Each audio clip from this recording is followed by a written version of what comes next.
కథ ప్రారంభంలో తమ జీవితాలను సంతోషంగా గడుపుతున్న ఒక కుటుంబాన్ని చూపించారు, కానీ కొన్ని నిమిషాల తరువాత వారు ఆలోచించడానికి కూడా భయపడే ఏదో జరగబోతోందని వారికి తెలియదు. భార్యాభర్తలు సంభాషణలో బిజీగా ఉండగా అకస్మాత్తుగా బయటి నుంచి అరుపులు వినిపించాయి. ఇద్దరూ ఇంటి నుంచి బయటకు వచ్చి చూసేసరికి బయట జనాల్లో అలజడి రేగింది. ప్రజలు ఇళ్ల నుంచి బయటకు పరుగులు తీస్తున్నారు. ఏదో పెద్ద విషయానికి జరగబోతోంది. జేసన్ మరియు బెత్ ఇరుగు పొరుగువారు కూడా భయాందోళనతో తమ ఇంటిని ఖాళీ చేయడాన్ని చూశారు. జేసన్ ఇరుగు పొరుగువారిని కారణం ఏమిటి అని అడిగాడు. ఇంటి నుంచి ఎందుకు వెళ్లిపోతున్నావు? కానీ వారు ఎంత హడావుడి చేశారంటే జేసన్ మాటలకు వారు స్పందించలేదు. అదే సమయంలో వాళ్ళ కొడుకు కూడా తన వస్తువులను ప్యాక్ చేస్తుండటాన్ని గమనించాడు. జేసన్ పిల్లవాడిని అడిగినప్పుడు, మీరు ఎక్కడికి వెళుతున్నారు? దాంతో ఆ పిల్లాడు ఎలా బదులిచ్చాడు, మా నాన్న స్నేహితుడు ప్రభుత్వోద్యోగి అని. చాలా విషపూరితమైన వైరస్ వ్యాప్తి చెందిందని, ఇది సాధారణ వ్యక్తిని రాక్షసుడిగా మారుస్తుందని ఆయన అన్నారు. అయితే అప్పుడు చిన్నారి తల్లి అక్కడకు వచ్చి అతన్ని పట్టుకుని అక్కడి నుంచి తీసుకెళ్లడం ప్రారంభించింది. ఈ పిల్లవాడు ఏ వైరస్ గురించి మాట్లాడుతున్నాడని జేసన్ అడిగాడు. దీనిపై చిన్నారి తల్లి స్పందిస్తూ, ఇప్పుడు చెప్పడానికి సమయం కాదన్నారు. మీ భార్యను, కూతుర్ని తీసుకుని ఈ నగరానికి వీలైనంత దూరంగా ఉండండి. అది విన్న జేసన్, బెత్ చాలా కంగారు పడ్డారు. ఆ తరువాత జేసన్ ఆలోచించకుండా తన కుటుంబాన్ని కారులో నగరం నుండి బయటకు తీసుకెళ్లడం ప్రారంభిస్తాడు. కాని మార్గమధ్యంలో పారిపోతున్న ఇరుగుపొరుగువారు తిరిగి రావడాన్ని గమనించారు. అది చూసి అతనికి మరింత వింతగా అనిపించింది. ముందుకెళ్తే ఈ వ్యక్తులు ట్రాఫిక్లో ఇరుక్కుపోతున్నారు. జేసన్ మరియు అతని కుటుంబం కారు నుండి దిగినప్పుడు నగరం నుండి బయటకి వెళ్లడానికి పోలీసులు అడ్డుకోవడం వారు చూశారు. హెలికాప్టర్లు ఆకాశంలో అటూ ఇటూ కాపలా కాస్తున్నాయి. నగరంలో విషపూరిత వైరస్ వ్యాపించిందని, త్వరగా ఇళ్లకు వెళ్లాలని ప్రజలకు సూచించారు. నగరంలో వైరస్ వ్యాప్తి చెందినప్పుడు ప్రజలను నగరం నుండి తరిమేయకుండా నగరంలోనే ఉండమని ఎందుకు అడుగుతున్నారని జేసన్కు వింతగా అనిపించింది. అకస్మాత్తుగా పక్కనే ఉన్న పర్వతం నుంచి పెద్ద రాయి అతని కారుపై పడింది. ఇది చూసిన ఆ ప్రజలు తీవ్ర భయాందోళనకు గురయ్యారు. పర్వతం వణకడం మొదలెట్టింది. ఆ తర్వాత 2 మిలిటరీ ఫైటర్ జెట్లు ఆ పర్వతం వెనుక నుంచి బయటకు వచ్చి నగరం వైపు కదిలాయి. ఆ 2 యుద్ధ విమానాలు నగరం మొత్తం బాంబుల వర్షం కురిపించాయి. నగరం మొత్తం బూడిదైంది. పోలీసులకు భయపడి ఇంటికి తిరిగి వస్తే వాళ్ళ భవిష్యత్తు చాలా ఘోరంగా ఉండేదని జేసన్ భార్య బెత్ వెంటనే అర్థం చేసుకుంది. ఆ తర్వాత ఆ యుద్ధ విమానాలు రోడ్డుపై ఉన్న ప్రజల వైపు కదలడం ప్రారంభించాయి. ఇది చూసిన ప్రజలందరిలోనూ అలజడి రేగింది. వారిని చంపాలని ప్రభుత్వం భావిస్తోందని ఇప్పుడు అందరికీ అర్థమైంది. అందరూ తమ ప్రాణాలను కాపాడుకోవడానికి అటూ ఇటూ పరిగెత్తడం ప్రారంభించారు. కానీ జేసన్ మరియు బెత్ వారు ఎక్కడికి పరిగెత్తినా ఆ యుద్ధ విమానాలు వారిని చంపుతాయి. అప్పుడు బెత్ వెనక్కి తిరిగి చూడగా పర్వతం మీద ఒక పాఠశాలను చూసి తప్పించుకోవడానికి ఇది మంచి ప్రదేశం అని భావించింది. ఆ తరువాత జేసన్, బెత్ మరియు జోతో కలిసి పాఠశాల వైపు పర్వతాన్ని ఎక్కడం ప్రారంభించారు. యుద్ధ విమానాలు వెనుక ఉన్న వంతెనపై ప్రజలపై బాంబులు విసరడం ప్రారంభించాయి. ముగ్గురూ పాఠశాలకు పరుగెత్తుతారు మరియు అదృష్టవశాత్తు వారు అక్కడ ఒక సొరంగాన్ని కనుగొన్నారు మరియు బాంబు పేలుళ్లకు కొన్ని సెకన్ల ముందు సొరంగంలోకి వేగంగా ప్రవేశించారు.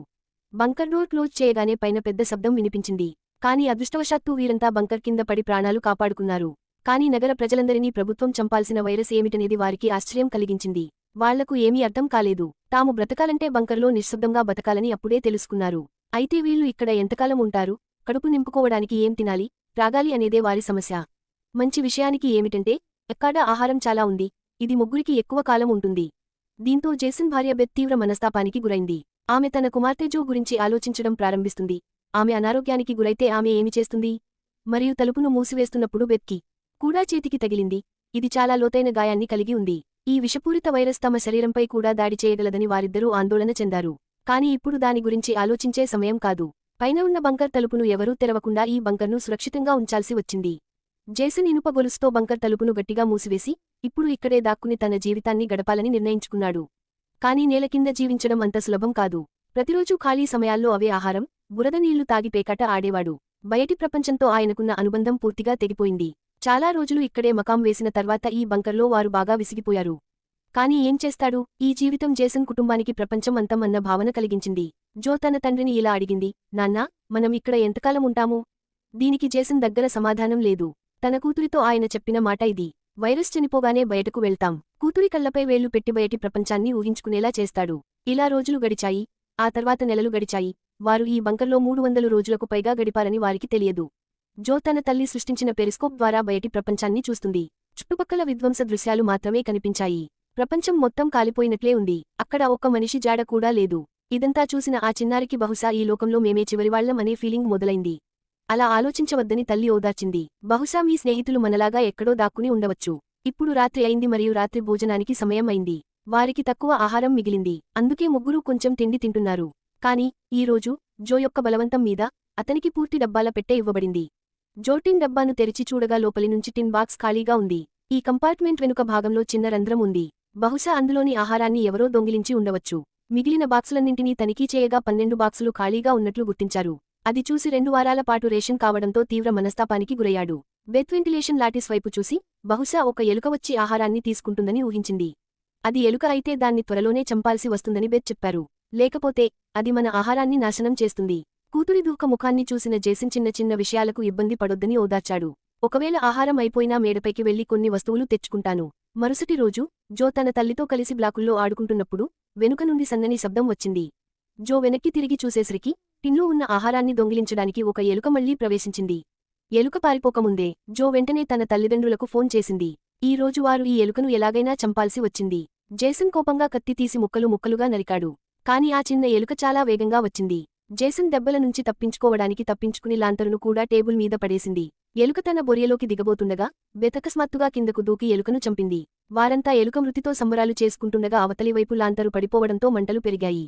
జేసన్ పరిగెత్తి లాంతరు ఆఫ్ చేయడం ప్రారంభించాడు. కాని ఆ లాంతరు చాలా వేడిగా ఉంది. దీనివల్ల జేసన్ చేయి కాలిపోయింది మరియు లాంతరు గ్లాస్ పేలినప్పుడు టేబుల్ మొత్తం మంటలు చెలరేగాయి. బెత్ కట్టెన్ చింపి మంటలను ఆర్పేందుకు ప్రయత్నించింది. జేసన్ కుళాయిలో ఉన్న అర బకెట్ నీటిని తీసి మంటపై పోశాడు. ఎలాగోలా ఇద్దరూ ఆ మంటలను ఆర్పివేశారు. అయితే ప్రమాదం ఇంకా ముగియలేదు. కాని ఇప్పుడు మంటలు ఆర్పడంతో వారికి మరింత కష్టంగా మారింది. అయితే మంటల నుంచి వెలువడిన పొగ బంకర్ మొత్తాన్ని పొగతో నింపేయడంతో ఆ పొగ నెమ్మదిగా వెంటిలేషన్ గ్రిడ్ నుంచి బయటకు వస్తోంది. ఈ పొగ అక్కడ తమ ఆచూకీని వెల్లడిస్తుండటంతో వారంతా భయాందోళనకు గురయ్యారు. ఇప్పుడు అందరూ ఊపిరి పీల్చుకుంటూ కూర్చున్నారు. బహుశా రాత్రి చీకటి పొగను దాచిపెడుతుందని, మా ఆచూకీ ఎవరికీ తెలియదని జేసన్ చెప్పారు. ముగ్గురూ భయంతో రాత్రంతా మేల్కొని ఉన్నారు. మరుసటి రోజు ఉదయం పెరిస్కోప్ నుంచి బయటకు చూసేసరికి బయట మొత్తం పొగలు రావడాన్ని వారు చూశారు. ఇది చూసిన వారిలో అశాంతి పెరిగిపోయింది. అప్పుడే పొగ పెరిగి ఉంటే దాని సమీపంలో బూడిద కూడా పేరుకుపోయి ఉంటుందని, మన ఆచూకీ కనుగొనేందుకు దర్యాప్తు చేయవచ్చని బెత్ చెప్పింది. అందుకే ఇప్పుడు బూడిదను శుభ్రం చేయాలి. ఆ తర్వాత భార్యాభర్తలు బయటకు వెళ్లి బూడిదను శుభ్రం చేసుకోవాలని నిర్ణయించుకున్నారు.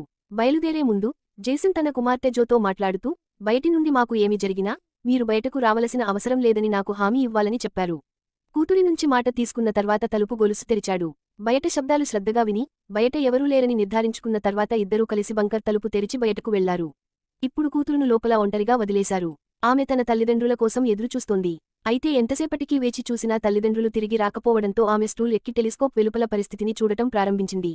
వెంటనే అతని తల్లిదండ్రులు బంకర్ తలుపును దాచడానికి ప్రయత్నిస్తున్నట్లు చూసింది. కానీ సుదూర అడవిలో ఒక నల్లని నీడ వేగంగా తమ వైపు కదులుతుండటాన్ని చూసింది. చిన్నారి గట్టిగా కేకలు వేస్తూ తండ్రిని వెనక్కి తిరిగి చూడమని కోరినా దూరం మరీ ఎక్కువైంది. అతని తల్లిదండ్రులకు వినిపించలేదు. భయాందోళనకు గురైన బాలిక తన భయాన్ని మరిచి నిచ్చెన ఎక్కి బంకర్ నుంచి బయటకు వచ్చింది. బయటకు రాగానే తన తల్లిదండ్రులు లేరని గ్రహించింది. దీంతో ఆ చిన్నారి అసౌకర్యంగా తల్లిదండ్రులకు గట్టిగా కేకలు వేయడం మొదలుపెట్టింది. అకస్మాత్తుగా ఎవరో తన ముఖాన్ని వెనుక నుంచి లాక్కున్నారు. అది మరెవరో కాదు, ఆమె తల్లి. కొన్ని సెకన్ల తర్వాత అడవి జింకల గుంపు వేగంగా వెళ్ళింది. ముగ్గురూ ప్రాణాపాయం నుంచి తప్పించుకున్నప్పటికీ గతం పట్ల భయం మరింత పెరిగింది. ఈ విధంగా ఈ జింకలు తప్పించుకోవడం ఖచ్చితంగా ఏదో ప్రమాదకరమైనదాన్ని నివారించే ప్రయత్నం. ప్రమాదాన్ని గ్రహించిన అందరూ వెంటనే బంకర్ వద్దకు పరుగెత్తి బంకర్లోకి ప్రవేశించారు. జేసన్ బంకర్ తలుపును చెక్క కర్రలతో మూసివేసి ఇనుప గొలుసుతో గట్టిగా కట్టి అందరినీ నిశ్శబ్దంగా ఉండమని కోరాడు. అప్పుడు పైనుంచి అడుగుల చప్పుడు వినిపించింది. బంకర్ గుమ్మం వైపు ఎవరో వస్తున్నట్లు అనిపించింది. కొన్ని నిమిషాల పాటు బంకర్ చుట్టూ తిరుగుతూనే ఉన్నారు. ముగ్గురూ నెమ్మదిగా బంకర్ గుమ్మంలోంచి దూరంగా ముందుకు కదిలారు. బహుశా ఇంతవరకు పైన ఉన్నవారికి కింద బంకర్లో ఎవరో ఉన్నారనే విషయానికి తెలియదు. భయంతో ఏడవడం మొదలుపెట్టింది జో. బెత్ ఆమెను నిశ్శబ్దపరుస్తుంది మరియు స్వరం బయటకు పోతే అంతా అయిపోతుందని చెబుతుంది. ముగ్గురూ నెమ్మదిగా బంకర్ డోర్ దాటి ముందుకు కదిలారు. బంకర్ డోర్ గుండా కదులుతున్నాడు, ఎందుకంటే పైనుంచి ఎవరైనా బంకర్ డోర్ తెరిచినా కింద మమ్మల్ని చూడలేరు. కాని అప్పుడు జో తన చేతిలోకి తీసుకున్న బొమ్మతాడు స్క్రూలో ఇరుక్కుపోయింది. స్క్రూ నెమ్మదిగా సడలడం ప్రారంభించింది. ఇది చూసిన జేసన్ బీట్ బొమ్మలోని వాయిస్ స్విచ్కు తాడును కనెక్ట్ చేయడంతో ఊపిరి పీల్చుకున్నారు. అతను ఏమీ చేయకముందే స్క్రూ ఒక కుదుపుతో బయటకు వచ్చింది మరియు ఆ సమయంలో బొమ్మ లోపలి నుండి పెద్ద శబ్దం వచ్చింది. జేసన్ వెంటనే బొమ్మను చీల్చి అందులోని స్పీకర్ను పగలగొట్టాడు.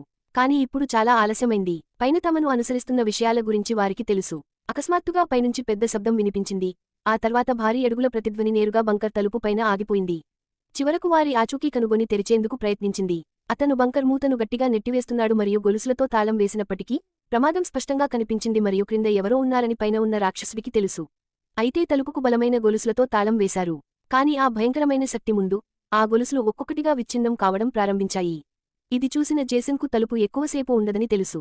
దీంతో అతడు వెంటనే లోపలికి పరిగెత్తి నీటి పంపు పైపును తొలగించడం ప్రారంభించాడు. ఇక్కడ బెత్ కూడా ధైర్యం చూపించి నిచ్చెన ఎక్కి తన శరీర బరువును ఉపయోగించి గొలుసులాగి తలుపు మూసి ఉంచడానికి ప్రయత్నించింది. అయినా ఇనుపమూత నెమ్మదిగా తెరుచుకోవడం ప్రారంభించింది. ఆ సమయంలో తలుపుపైన నల్లటి నీడ కనిపించింది. రాక్షసుడి కళ్ళు బల్బులా మెరుస్తున్నాయి. ముగ్గురి చావు వారిని పైనుంచి చూస్తున్నట్లు అనిపించింది. జేసన్ ఆలోచించకుండా పైపుతో అతనిపై దాడి చేయడంతో అతను వెనక్కి పడిపోయాడు. జేసన్ వెంటనే డోర్లో పైపును బంధించి డోర్ లాక్ చేస్తాడు మరియు రాక్షసుడి అక్కడి నుండి తప్పించుకుంటుంది. కానీ జేసన్ శరీరం ఇంకా బాగా వణుకుతూనే ఉంది. నిర్దాక్షిణ్య సైనికులే కాదు, ప్రమాదకరమైన రాక్షసులు కూడా బయటి ప్రపంచంలో సంచరిస్తున్నారని వారు ఊహించి ఉండరు. ఇప్పుడు వారి ఆచూకీ బయటపడటంతో కుటుంబం మొత్తం మెట్ల దగ్గర దిగులుగా కూర్చుంది. ఇప్పుడు ఎప్పుడైనా వారిపై దాడి జరగొచ్చని, ఈసారి ఒకరు వచ్చారని, కాని వచ్చేసారి వచ్చినప్పుడు వారి సంఖ్య చాలా ఎక్కువగా ఉంటుందని, వారి ముందు మనం ఏమీ చేయలేమని వారికి ఆలోచన వచ్చింది. కాసేపటికి హఠాత్తుగా బీరువా వణకడం మొదలుపెట్టింది. ఆమె తన మిగిలిన సహచరులను కూడా పిలిచిందని జేసన్ మరియు బెత్ అర్థం చేసుకున్నారు. పైనుంచి పెద్ద అడుగుల చప్పుడు వినిపించింది. వేల సంఖ్యలో జీవులు తమ తలపై పరిగెడుతున్నట్టు అనిపించింది. అప్పుడు వారంతా బంకర్ గుమ్మం వద్ద గుమిగూడారు. జేసన్, బెత్, జో భయంతో వణికిపోయారు. అకస్మాత్తుగా వారు విపరీతమైన దాడికి దిగారు. ఈసారి బలం గతంలో కంటే ఎక్కువగా ఉంది. బలమైన ఇనుప తలుపు పగిలిపోయి, బంకర్ తలుపుపై చాలా మంది కళ్ళు మెరుస్తున్నాయి. వారు భయంతో వెనుకకు పరిగెత్తడం ప్రారంభించారు. కానీ రాక్షసులు కూడా వారిని అనుసరిస్తున్నారు. బెత్ తన నూనె దీపాన్ని విసిరి, వారికి మరియు తనకు మధ్య ఉన్న కర్టెన్కు నిప్పు పెట్టింది, మరియు అల్మారాను పట్టుకుని, ఇద్దరూ వారి మధ్య మార్గాన్ని అడ్డుకున్నారు. వారంతా వెంటనే బంకర్ లోపలి వైపు పరుగెత్తడం ప్రారంభించారు. కాని ఇవన్నీ తమను ఎక్కువ కాలం ఆపలేవని వారికి తెలుసు. ఇప్పుడు తప్పించుకునే మార్గం లేకుండా పోయింది. ఆ సమయంలో చిన్నారికి వెంటిలేషన్ తెరుచుకుని కనిపించింది. జేసన్ బలప్రయోగంతో దాన్ని బద్దలు కొట్టి తన సర్వశక్తులూ ఒడ్డి భార్యను, కూతుర్ని బయటకు తోసేశాడు. అయితే బయటకు వచ్చేందుకు ప్రయత్నించగా గట్టి స్థలం ఉండటంతో ఇరుక్కుపోయాడు. మరోవైపు రాక్షసులు అతని వైపు కదులుతున్నారు. ఇప్పుడు ఎలాగోలా జేసన్ ఇక్కడి నుంచి వెళ్లిపోవాల్సి వచ్చింది. అతనికి వేరే దారి కనిపించలేదు. దీంతో భుజం ఎముక విరిగిపోయి నొప్పితో కేకలు వేసినా వెంటిలేషన్లోకి లాగాడు. తన సర్వశక్తులు ఓడి జేసన్ను బయటకు లాగడంలో బెత్ సమయాన్ని వృధా చేయలేదు. జేసన్ బయటకు వస్తుండగా ఓ పెద్ద జీవి వచ్చి జేసన్ కాలు పట్టుకుంది. ఇప్పుడు బతకడం అసాధ్యమని జేసన్కు అర్థమైంది. తప్పించుకునే అవకాశం లేకపోలేదు. జేసన్ తన భార్యతో ఏం జరిగినా జోకు ఏమీ జరగకూడదని చెప్పాడు. మరుక్షణం రాక్షసుడు అతన్ని బంకర్లోకి లాగాడు. కాని బంకర్లో ఉన్న రాక్షసుడికి భయపడే బదులు, మీలో ఎంత బలం ఉందో నేను చూడనివ్వండి అని జేసన్ వారికి చెబుతాడు. బెత్, జో కిందకు చూడగా బంకర్ నుంచి పెద్ద అరుపులు వినిపించాయి. తప్పించుకోవడానికి సమయం ఇవ్వడానికి తన భర్త పోరాడుతున్నాడని బెత్ అర్థం చేసుకుంది. నొప్పితో కూతుర్ని తీసుకుని వెళ్లిపోయిన ఆమె ఆ రాక్షసుడి నుంచి తప్పించుకుంటూ చాలా దూరం వెళ్ళింది. కాని వారు పరిగెత్తుతున్నప్పుడు, వారికి ఏదో వింతగా అనిపించింది. బయటి ప్రపంచానికి తెరుచుకున్న హైవే ఇప్పుడు అక్కడే నిలబడి ఉండటాన్ని గమనించాడు. అంటే, ఈ నగరం నుంచి ఇప్పుడు ఎవరూ బయటకు రాలేరు. ఆ తర్వాత హెలికాప్టర్ దూరం నుంచి ఎగురుతూ వచ్చింది. బెత్ వెనక్కి తిరిగి చూసేసరికి అది ఆర్మీ హెలికాప్టర్. హెలికాప్టర్ వెంటనే వారి వద్దకు చేరుకుని వారిపై తన ప్రకాశవంతమైన స్పాట్లైట్ను వెలిగించింది. ఇద్దరూ అక్కడి నుంచి తప్పించుకోబోతుండగా పైనుంచి పెద్దవల వారిపై పడటంతో ఇద్దరూ చిక్కుకుపోయారు. ఆ ఉచ్చు నుంచి బయటపడేందుకు ఇద్దరూ అన్ని విధాలుగా ప్రయత్నాలు మొదలుపెట్టారు. కాని ఆ ఉచ్చు వారిద్దరినీ తీవ్రంగా పట్టుకుంది.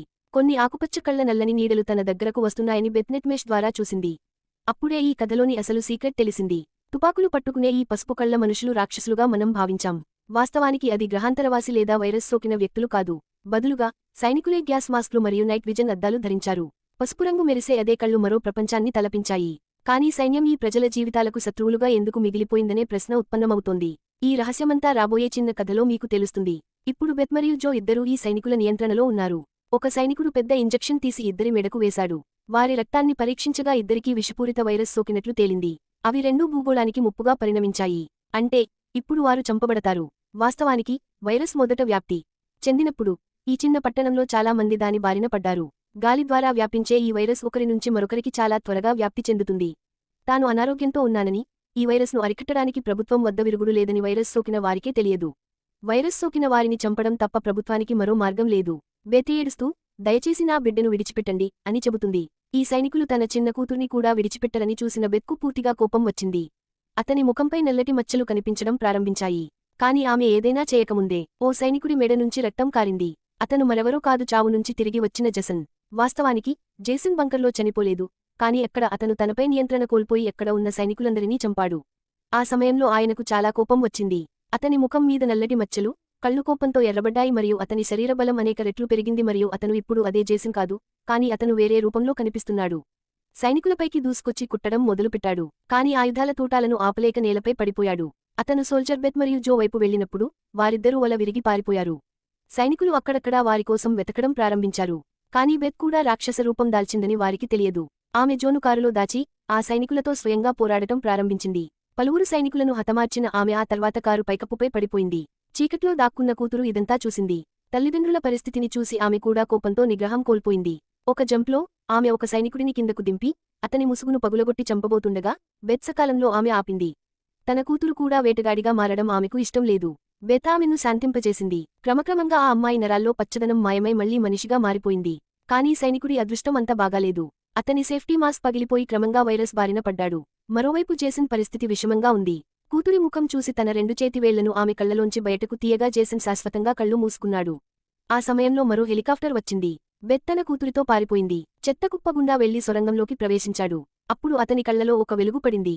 కథ ప్రారంభంలో మనం చూసిన చుట్టుపక్కల ఒక చిన్న పిల్లాడు ఉన్నట్లు తెలిసింది. ఆ తర్వాత వారిద్దరూ అతడిని అనుసరించారు. బాలుడి తల్లిదండ్రులు పలువురు దాక్కున్న గుహ లాంటి సొరంగం వద్దకు తీసుకెళ్లాడు. వాస్తవానికి వారిలాగే వైరస్ సోకిన వారు కూడా ఉన్నారు. బతికి ఉండాలంటే చీకట్లో ఎలుకలా బతకాల్సి వచ్చింది. ఈ వైరస్ ప్రమాదకరమైనదే కాని ప్రాణాంతకం కాదు. ఈ వైరస్ సోకిన వ్యక్తి భయపడినప్పుడు లేదా కోపాన్ని నియంత్రించలేనప్పుడు అతని శరీరంపై ఎక్కువ దృష్టి పెడుతుంది. కాని వాస్తవానికి వారు తమను తాము నియంత్రించుకోవడం నేర్చుకున్నారు. వారు నగర సైనికులను రాక్షసులుగా భావించారు. కాని వాస్తవానికి వారు రాక్షసులు. అంతటితో కథ ముగుస్తుంది.